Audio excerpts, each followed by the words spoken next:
Hi, I'm Terrell Turner, the host of the Business Talk Library, and today we have a great guest on. Now, when it comes down to running your business, one of the things that most people are not prepared to figure out is how to actually establish what their brand is and then how to communicate it. So, we have a great expert on that is going to talk about that. And we're on this show, we're not going to just talk about the rosy side. Hey, you just put up 5 Instagram posts and you're there. No, we'll talk about the honest story.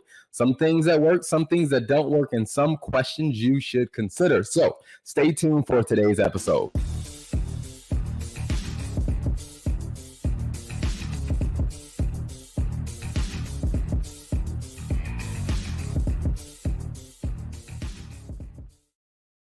So let me welcome on my guest, Mark Drager. Welcome to the show, Mark. How are you? Hey, Terrell.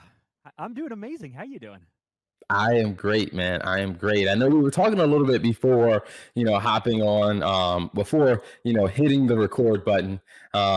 Just kind of, summertime, balancing kids and life and all of that fun stuff. I guess I always like to ask, like, when you look at how you've been doing so far this summer, how would you rate yourself on like actually trying to balance it all?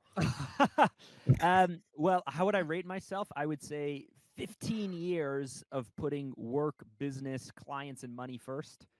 And I would say this summer I'm putting family and a little bit of peace and a little less stress and a little more working out first. So I will let you know after this how this experiment goes.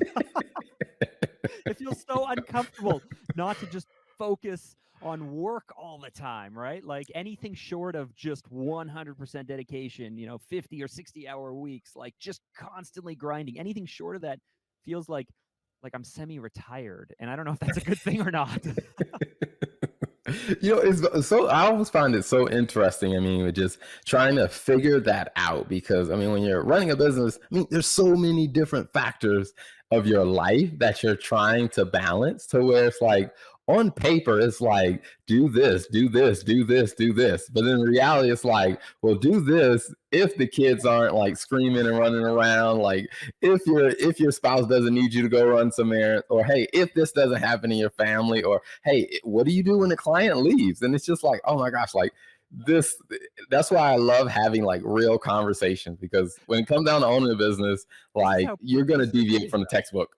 Yeah. You're like it's so bad though, and I don't know if other people are like me or not. Maybe you're listening, maybe you're watching, and you're like me. But yesterday, my brother-in-law lives like 5 hours away, and we never see them. And he came and visited, and so it's like he comes in the afternoon. I took 20 minutes to say hi. At dinner, like I have a big project that I'm launching, and I was thinking like I was going to work on this, not make dinner, and then suddenly I'm making dinner. And then I was like, okay, I'm going to take my son to soccer. And at soccer, this is something. At soccer, I'm going to work on this project while my son's playing soccer. Suddenly, my brother-in-law is coming, and I had to like release, like I had to like go like, okay, I'm now like I haven't seen my brother-in-law in a year, and yet I felt bad for not working and spending time with him. This is entrepreneurship, people. It is amazing just to think, like I said, all of that of like trying to figure it out. And one of the things that I found, like in the past 2 years, we've done what over 430, well, over 530 interviews with different people through our various shows on the Business Talk Library. And one of the places that I think that consistently people struggle with is in the area of marketing and branding. So I am very interested to hop in kind of your perspective on branding strategy. But before we do that, can you tell us a little bit about your background? Yeah, certainly. So I went to film school, which is not which is not like the most businessy thing in the world. But I didn't go to college. I didn't go to university. I went to a private film school, and within a year and a half, I was like done. And I worked in television for about a year, and I didn't like freelancing. Like I didn't like just how all over the place everything was. Little did I realize what entrepreneurship was like. But uh, so I went and worked for an internet marketing franchise back in 2005. I'm kind of older. So 2005, 2006, I worked in-house at this company where we had 1,500 offices in 90 countries.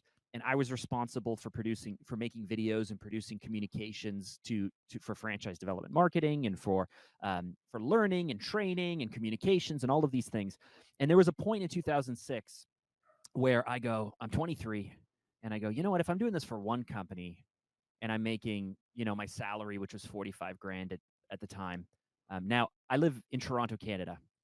I lived in the city. So this is kind of like when I say 45 grand, depending where you are in your age, your career, you might say like, that's great. But imagine living in like Manhattan where it's just me and my wife, and we have a newborn baby. My wife has no income. She's not working. Wow. I quit my $45,000 a year job, and I'm like, you know what? If I do this for one company and I make 45 grand as a salary, imagine if I did it for 10. I'd make so much money. Anyway, that was the pitch for starting my agency, Fanta Media, and we launched in 2006. 15 years later, we're still here and standing, albeit, the first few years was a real struggle. We were able to grow it into a multi-million-dollar agency.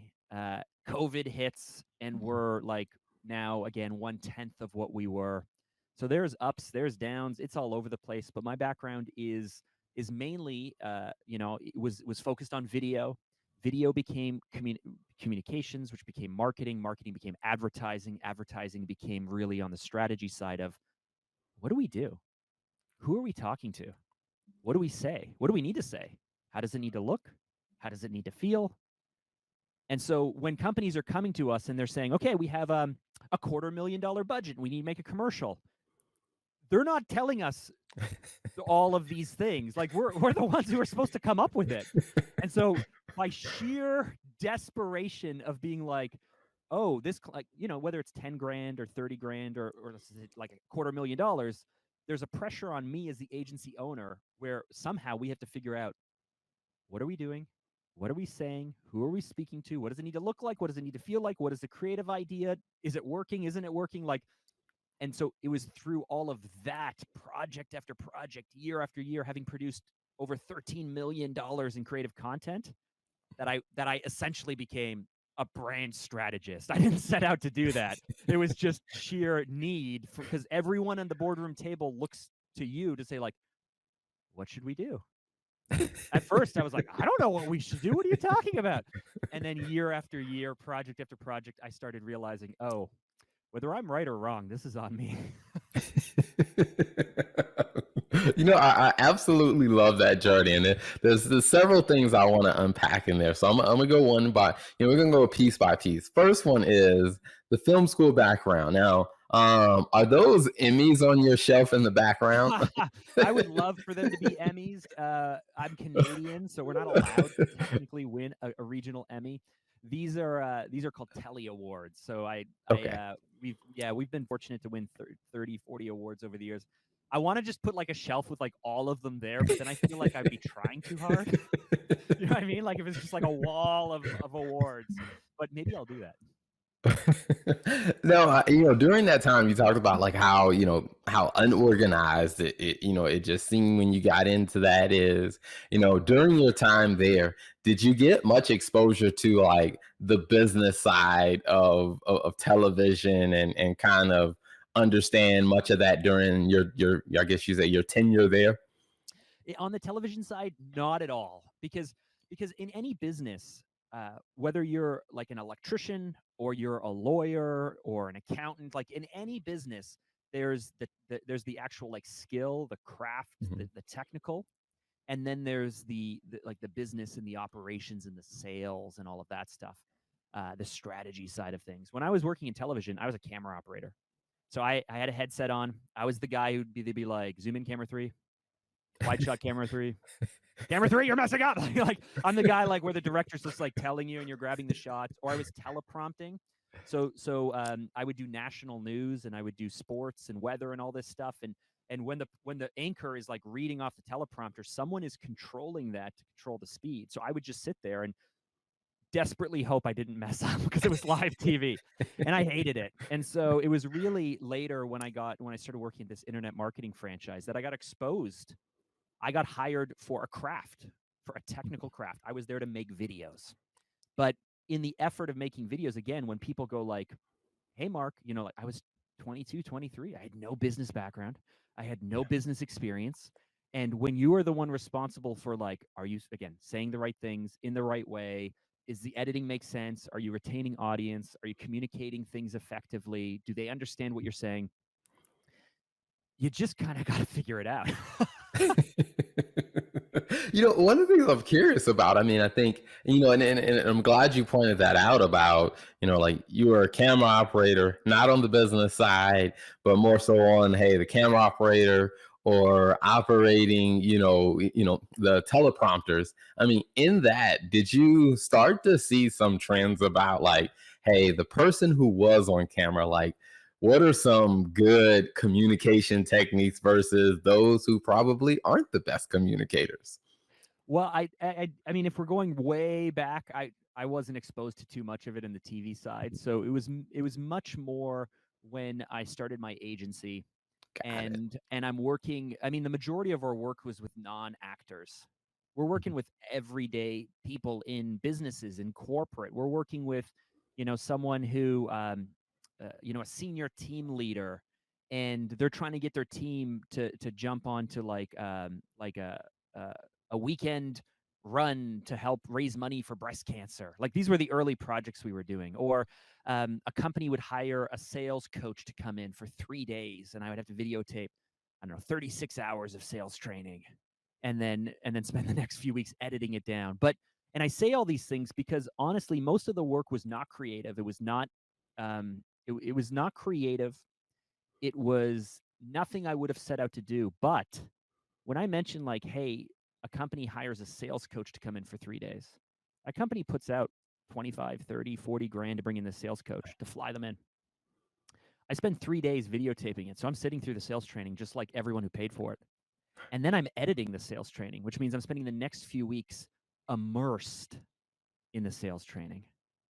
Or if we were doing, if I was working with a speaker, to answer your question, I'm working with a CEO, and I'm working on set with them to try and make them comfortable, to try and have them look straight to camera, to not blink too much, to not talk too much, to have some more tone in their voice.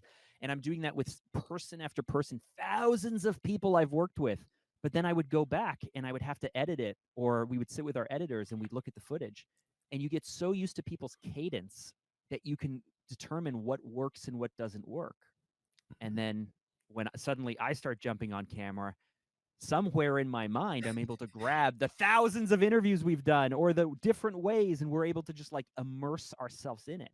And so one of the greatest benefits I had with a done for you service like this was that I spent so much time in different businesses with different industries, with different types of projects and different leaders. But and while there were still some core challenges that were always the same, it was always different. And the exposure to all these new ideas, these new ways of running businesses. You want to talk to me about a civil engineering firm? I've worked with them. You want to talk to me about pension plans and financial investments? Cool. Institutional investments? Cool. I have no business background. It was just through exposure to all of these different projects that I was able to pick up different bits and pieces and at least sound like I know what I'm talking about.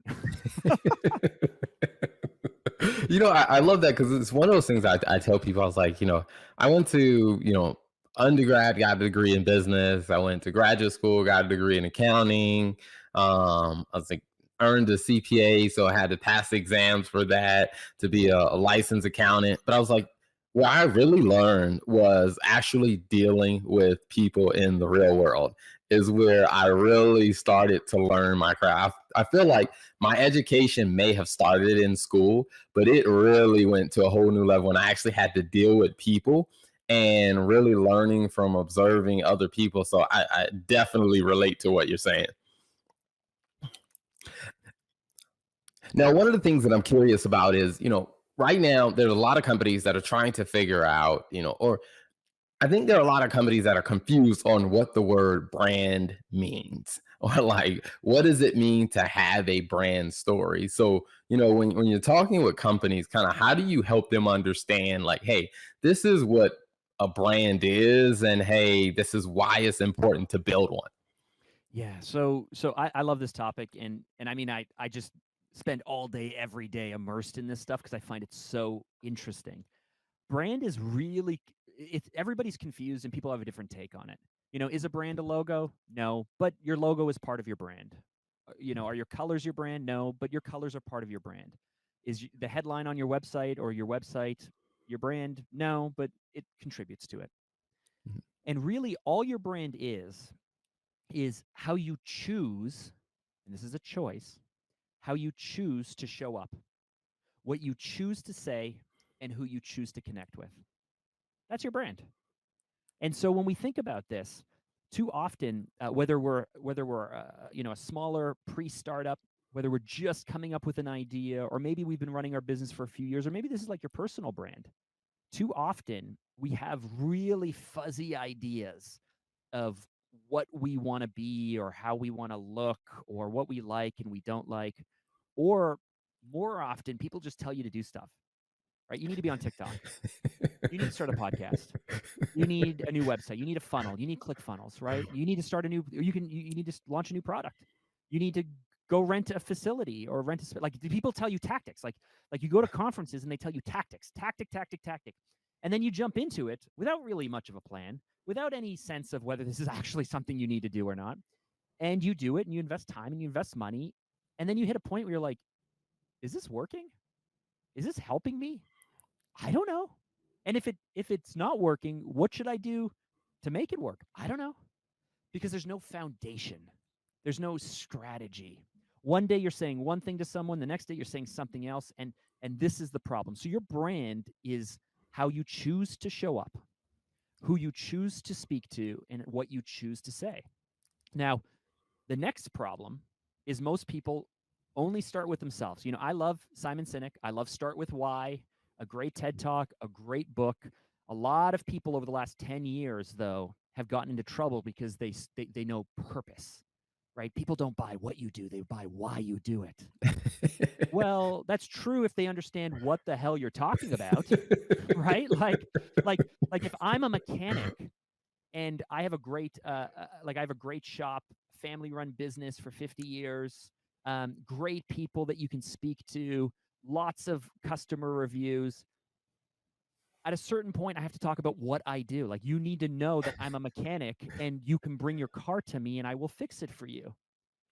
What they don't want to know is, like, I get up every morning and enter the shop because I know I can change the world and make people's lives better. Cool. What does that mean? Right? Like, so we get so lost in the purpose and the why and all of these things. We get so lost in the tactics, right? I need TikTok, I need YouTube, I need a podcast, I need a blog, I need to launch a product. I need, like, your brand. Again, what do you want? Let's start with that. Like, what do you want? What do you want to accomplish? What of your past experiences are relevant? I told a whole bunch of stories just now about television and about all these things that I don't tell on other people's podcasts because it's not relevant to the conversation, right? It's not important for right now. So what do I want? And what do I want to accomplish? What's my goal? What is my vision? What are my past experiences?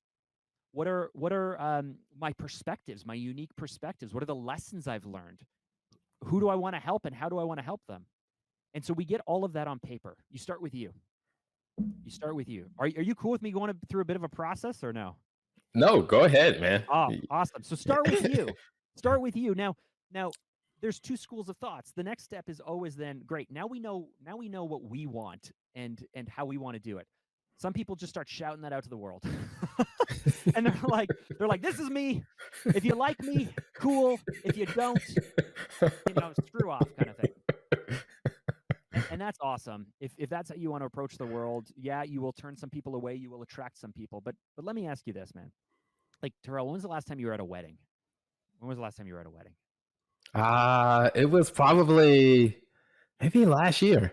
Okay, so last year you're at a wedding. And let me ask you this question. If you went to the bachelor party, right? Mm-hmm. And so you're at the bachelor party, you're with your mates, you're having fun. That's you there at the bachelor party, right? Like that's a real version of you. Mm-hmm. Now Sunday or Saturday afternoon, you're standing in the church, and your grandma's there, and the pastor's there, and you're in a suit. That's a real version of you too, right? Like Yep. both of them are true to you. But let's be honest, man, you're showing up differently, right? Like the version of you at the bachelor party, if this was a movie, you'd be doing not you, but if this was a movie, people would be doing like shots off of like strippers' belly buttons and stuff, right? And then Saturday you're in the church. That's also a real version of you. Hmm. Now, when it comes to your customers or your brand, when I say you choose how you show up, you can't show up fake, but you have to ask yourself which version of you needs to show up. Wow, that's And good. that's not what you want. That's what your customers, your prospects, or your audience wants. So to know how you need to show up, you need to know about them. It can't just be personas. It can't just be general stuff. You need to know what your audience wants. And once you know who they are and what their desires are and their fears and what they want to accomplish and why they're buying from you and what just what do they want to hear? Who do you need to be? Who is the person who's going to help guide them to solve all their problems? Like once you know what that is, and then you can decide, okay, cool. Now the third step, which no one does in this process, but the third step then is, well, what's happening in the market? What are your competition doing? Or what are they not doing? Because if you audit and look at your competition or the market and you really get a sense of what they're doing and you really ask some hard questions, can we be better than them? Maybe you can't. Mhm. Maybe you're not better than them. Cool. What can you do that's different then? Because in these three areas, and our process is called Core 3 because there's these core 3 elements to your brand. Once you know what you want, and Mhm. once you know who you're helping and what they care about, and then once you know what your competition is not doing, if you think about 3 circles, a Venn diagram, in the middle, there's an overlap. And in that overlap, you can do what you want, but you can show up in the way that your customers want you to show up that's still true to you, and you can do it in a way that's different than your competition. That gives you a unique brand. That Wow. allows you to step up. That is what we need to do as brand builders. Wow. I think that is amazing. Yeah. And thank you for taking us through that because I think there's so many people that are very confused about that. And like you said, I mean, I think we're in this phase now where I feel like a lot of people are chasing tactics and actions, or even I've seen like people, go to conferences or they're listening to social media or marketing experts online. And they're like, well, this person said I need to get on this platform. This person says, hey, I need to be doing, 7 posts a day on TikTok, or this person says I need to do a blog. And like you said, they're chasing all these tactics. And one of the things that I've seen to be very interesting is there's some people that I've seen, doing those tactics. And then when I look at like what they're doing across the board, I'm just like, okay, all right, what are you trying to achieve with all Yeah. of this What activity? what do you want? Like, cool. So you're a realtor, you're in real estate, and they say you should be on TikTok, and suddenly you're doing dances. Like, how does that help? Like, how does that help with let's use that example, right? What do I want? I want to be a credible realtor in my area. I want people who are selling their home or buying their home to turn to me because I know the market. I know how to negotiate. I can help them find their home. I have a great sense of style. Whatever it is. Great. What does your customer want? Your customer wants to either, if they're selling, to make the most money possible. They want to make this easy. They don't want to get caught up in legal stuff. They're turning to you because they just want you to take care of it, market it, clean it up, just do everything for me. Or if they're buying a home, they want to win in a competitive market. They want to get the best price possible. They want a great negotiator. What are your competition doing? I mean, I'm just doing this off the top of my head now, but your competition is probably saying the same things. They're saying, like, Mhm. hey, we're with this brokerage, or we sell this many units, or we have this kind of team, or we have this marketing system. So in this example of what you want as a realtor, you want to have more people buy or sell so you can increase your commissions. And what your audience wants, your customers want. You know what your competition isn't doing. Where in this does it say go onto TikTok and start dancing? Right? Oh, but it shows that we're really personal, and I'm a real person, and you can trust me. Like, great. Does that give people the confidence? Do you know what I mean? Like, this is crazy. And so we Mhm. do this though. I do this. I'm like off running and trying stuff. And then later I'm like, what am I doing? I own like, and I go back to my brand strategy. I go back to my brand strategy. Oh, right. This is what I'm supposed to be doing. Cool. That's a very good point, because I've seen some people that have done that, to where, like I said, they wanted to be known for say their business was, hey, they did, they were a realtor.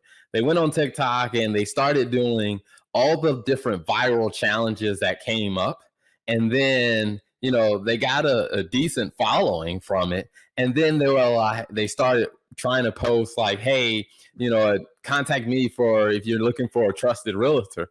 And everybody's looking and they're like, Nobody hold on. cares. All of your posts are about you doing something trending on TikTok that has nothing to do with real estate. Now you're trying to, like, we don't know if we really trust you for that. We liked you for the dancing, but we don't like you for this. Yeah.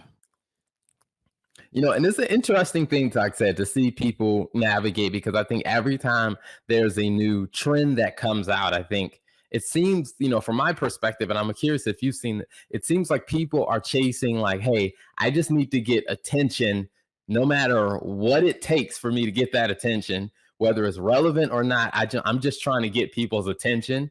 And then maybe somehow down the line on the back end, I'll finally tell them what I do, and then they'll buy. And I'm just like, as an accountant, I'm like, I'm not a marketing or a branding expert, but that doesn't seem like it's going to be a good winning strategy. Well, I mean, listen, there's people who have done it, but this is the biggest challenge is when I talk to people about brand, they think of brand like they think of branding, meaning like on the advertising side, like, hey, just go put lots of money behind stuff so people know about you, like awareness. Because in the old days, people, large companies would spend tons of money on quote unquote branding. I'm talking about the brand strategy again, like who are you and what do you say and how do you feel and how do you show up and what does your photography look like and what are your colors and what terminology do we use? Do we feel more chaotic or do we feel way more conservative and corporate? Like all of those things. But to just go ahead and dump money, first of all, I don't think any of us, you, me, or anyone listening is really doing this, but to just go dump money behind things, to do things hoping that that we're just going to get a lot of attention and get a lot of followers and then we'll convert them later. Yeah, that doesn't make sense. But then there are proven tactics to be able to draw people in. And so I think back to, gosh, 6-7 years ago now, maybe even 8. There was a strategy put out by YouTube that said like, hey, once or twice a year, you should be doing something just awareness based.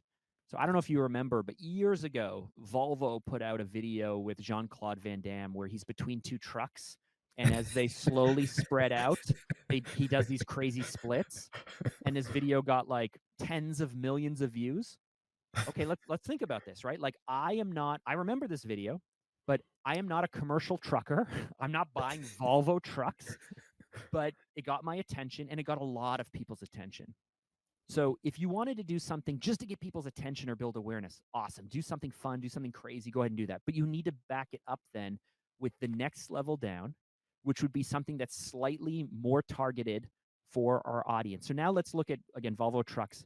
It's now for the trucking industry or the logistics industry. Cool. So we're going to go ahead and now make something that you and me and people outside of logistics or trucking would never watch, but you've gotten our attention. And a certain group of those people are now brought in because they're in the trucking industry, but they're not all people who are buying. And so the third level down then is that really tactical stuff where maybe, Volvo's showing, safety tests or braking features or walk-arounds. And it's like, now it's not even just people in the trucking industry. Like nobody cares about this except for the purchasing people or, the operations people or the people who drive the trucks. But bringing people in is important. And then having stuff that kind of funnels them down is important. And then finally you can get to that tactical stuff. But as we said way earlier on, most people just focus on the tactical and they don't do those other parts. Yep. I think that is a amazing way to look at it. And, For the sake of time, I want to, everyone to know, like, hey, where can they find you online if they want to see more of the great insight that you share? They want to do business with you. They want to, find out more about your company. Where can they find you online? Yeah, so our agency, Phanta Media, you can get us at phanta.com. That's phanta.com. If you want to know a little bit more about me, you can head over to Instagram. My handle is @MarkDrager. If you want to check out the podcast I host, We Do Hard Things, which is about creating extraordinary lives by doing the hard things that you have to do, you can head over to YouTube, We Do Hard Things, or my handle, Mark Drager. Awesome. Awesome. And before we wrap up, one thing I love asking is, out of all the things that you've talked about, or any other, concepts or things you want to point out, what's 2 takeaways that you say, hey, you know what? If you don't pay attention to anything else I said, hey, here, these 2 takeaways, please pay attention to this. Yeah. Listen, it comes down to 2 things. One, ask yourself this question all day, every day, forever. What do you want? If you do not know what you want, if you're not clear on what you want, there's no path, there's no strategy, there's no plan, there's no anything. If you're hungry, what do you want? I'm hungry. I want food. Go get some food. Right? If it's like, oh, what do I want? I want to grow my business. What do I need for my business? I need revenue. Go get more revenue. Like once you know what you want, everything becomes very, very clear. And the second thing that I would say is the most important thing you can do is always over index on your customers. Meaning, if it was between what you want to say and what they want to hear, tell them what they want to hear. Right? If it's between what you know they need, but it's what they want, give them what they want, talk about what they want, and then later swing them around to what they need. Like everybody gets really principled about the right way and the wrong way, about operations and about this and this and this. And it's like, and what you do is you put up a wall that no one can push through. So if you're ever in doubt, always focus on your customer or your audience, what they want, and just tell it to them. Like just give them the answers that they want.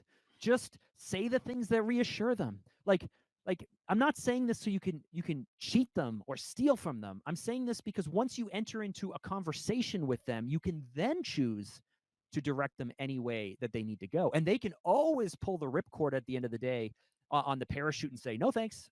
I'm out. I don't want this. So if you do nothing else, just focus on your customer and your audience and just give them what they want. I love it. I love it. Well, Mark, thank you so much for being an amazing guest on, man. It's been a pleasure having you. Thank you for having me. To watch the rest of the episode, go ahead and click the link in the comments. Don't forget to subscribe and turn on the notification bell so we can let you know the next time an amazing episode comes up.